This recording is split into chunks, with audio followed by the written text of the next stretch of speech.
সারা রাজ্য তথা দেশ জুড়ে চলছে উত্তাল। প্রতিটি ক্ষেত্রে ধর্ণা অবস্থান বিক্ষোভে শামিল হচ্ছেন সকলেই। আজ দেখা গেল ধর্মতলায় ধর্ণা অবস্থান বিক্ষোভ। ধর্মতলায় ধর্ণা অবস্থানে বিকেল 5টার পর বিজেপির রাজ্য সভাপতি সুকান্ত মজুমদারও সেখানে হাজির হয়েছেন। তিনি সাংবাদিকদের মুখোমুখি হয়েছেন, প্রতিটি প্রশ্নের উত্তর দিয়েছেন সুকান্ত মজুমদার। কি বললেন আজ ধর্মতলার পাদদেশে সুকান্ত মজুমদার, তাই শোনাবো।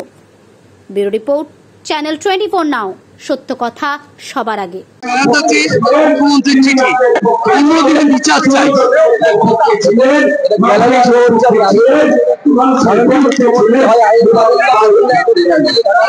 এটা তো সম্ভব নয়।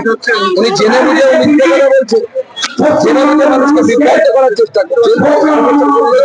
আপনি ফাঁসি দিতে পারবেন না, প্রমাণই করতে পারবেন না যে দোষী না দোষী নয়। দ্বিতীয় কথা হচ্ছে, এই রাজ্য সরকারের হাতে আইন ছিল, এই রাজ্য সরকারের পুলিশ ছিল, সিআইডি ছিল, তদন্ত করেছিল, কেন একজনকে ফাঁসি দিতে পারলেন না মাননীয় মুখ্যমন্ত্রী? পশ্চিমবঙ্গের সেই পক্ষে ব্যবস্থা দিতে হবে। ওখানে তো কেন্দ্র সরকারের ব্যাপার নেই, আপনার পুলিশ, আপনার সিআইডি, তবুও তারা কেন প্রমাণ করতে পারে না যে এই তিন বিকেল বাংলাদেশকে শান্তিভাবে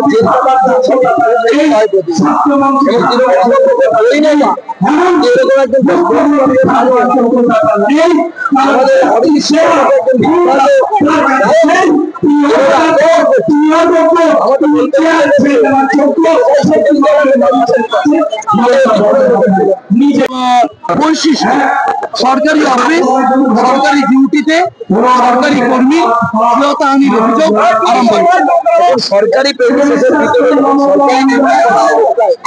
কোন মহিলা যদি ইজ্জতের উপর আজ আসে, কোন মহিলাকে যদি শ্লীলতাহানির শিকার হতে হয়, কোন মহিলার সম্পদ দালালি হতে হয়, এটা প্রমাণ করে যে আপনার আইনগুলোর উপরে আপনার পুলিশের উন্নতি কারণ ভয় নেই।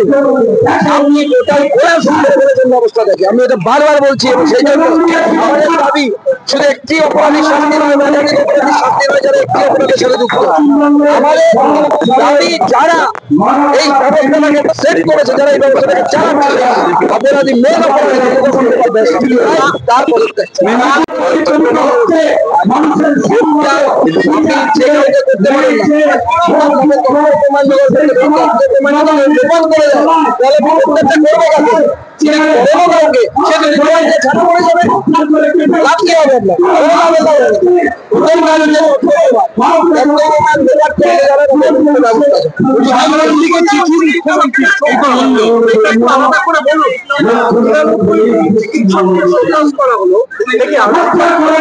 চিকিৎসকদেরকে ভয় পাওয়ানোর চেষ্টা করছে।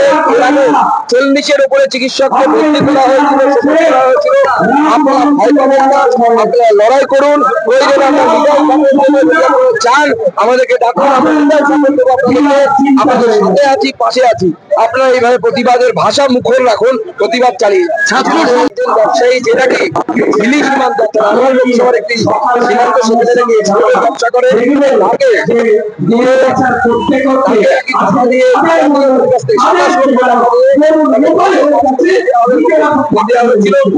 অভিষেক ব্যানার্জির অফিসেও তাকে ডেকে নিয়ে যাওয়া হয়। এই ধরনের দুর্নীতি চলছে, স্বাভাবিক সব জায়গায় আছে। অভিষেক বন্দ্যোপাধ্যায় কিছুই বাদ যাচ্ছে, পেপার কিনে নিচ্ছে, 5 হোটেল কিনে নিচ্ছে, কোনো কিছু তো বাকি রাখছে না।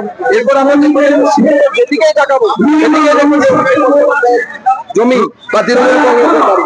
রোজভ্যালি কাণ্ডের সুখবর যারা তাদেরকে টাকা ফেরত দিল, এবার আমানতকারীদের টাকা ফেরতের প্রক্রিয়া শুরু হওয়ার আশা। প্রধানমন্ত্রী আমাদেরকে সবাইকে প্রতিশ্রুতি দিয়েছিলেন, টাকা তিনি ফেরত দেওয়ার ব্যবস্থা করেছেন, সেই টাকা ফেরত দেওয়ার কাজ শুরু হয়েছে। আমি ওদিকে ধন্যবাদ জানাবো এই ব্যবস্থা নেওয়ার জন্য। আমি চাইবো সকল আমানতকারী তার টাকা ফেরত পাক, গরিব মানুষকে পাচ্ছে। গতকালের খবর 146 জন অপরাধী হিসেবে যাদেরকে গ্রেপ্তার করেছিল পুলিশ, তাদেরকে এখনো জেলে রেখেছে। ছাত্রদেরকে অপরাধী করছে, তাদের সাথে অত্যন্ত দুঃখের বিষয়। এবং আমরা মানবাধিকার কমিশন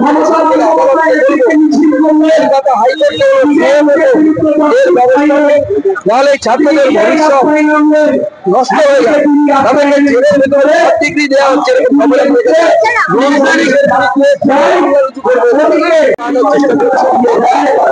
বিজেপিকে ভয় পাওয়ানোর চেষ্টা হচ্ছে, সরকারি কর্মচারীদের ভয় পাওয়ানোর চেষ্টা হয়েছে, বাংলা সাধারণ মানুষের ভয় পাওয়ানোর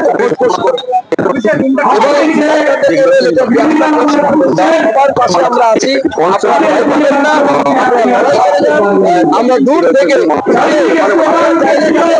নাহলে দূর থেকে হলে আপনাদের পাশে সেখানে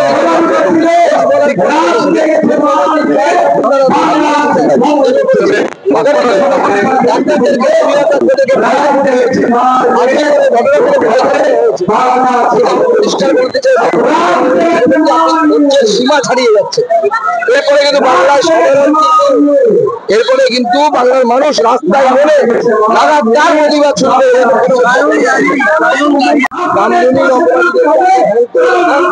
তারপরে হ্যাং করে ঘ্যাং করবে না। আগে নিজে বাংলায় কথা আছে, আপনি ধর্ম পরে শেখাও।